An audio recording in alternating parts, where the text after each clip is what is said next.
The Ratchet and Clank movie is a charming, inoffensive, if not particularly memorable adaptation of the beloved PlayStation series. It tells the story of Ratchet, a plucky Lombax who yearns to leave behind his life as a mechanic on a backwater planet and become a galactic ranger. Along the way, he befriends an adorable little robo named Clank, finds himself at the heart of an interstellar conspiracy, and is ultimately tasked with going through the classic hero's journey.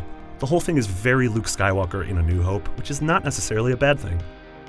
Its relationship with the recently released PlayStation 4 game is interesting in that they both tell the same story, but certain events in one shed light on gaps and motivations in the other. While experiencing both gives you a full picture of the story, those who don't want to play the game will be able to follow along with the plot of the movie just fine. That said, there are some strange transitions and massive leaps in logic that left me scratching my head as to why certain events were unfolding on screen. The voice acting is pretty great across the board, from the actors who portrayed the main characters for the past decade to guest spots by folks like John Goodman and Rosario Dawson. Scenes unfold with a great sense of energy. However, I can't help but feel disappointed that the movie doesn't reach the heights of its video game companion.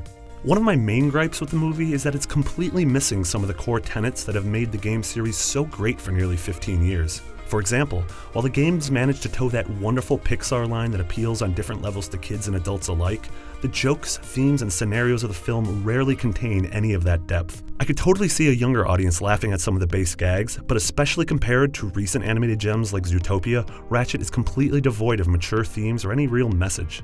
Also missing from the movie are the fantastic array of weird, creative weapons and gadgets that have added so much fun and personality to the games. You'd think that this adaptation would want to dig into this arsenal of strange, bombastic tools of destruction, but the movie is oddly devoid of action scenes featuring any of the series' iconic weapons.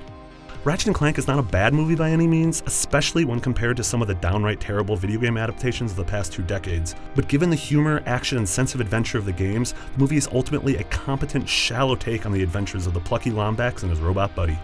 For more on Ratchet and Clank, stay right here on IGN. I'll see you in a bit.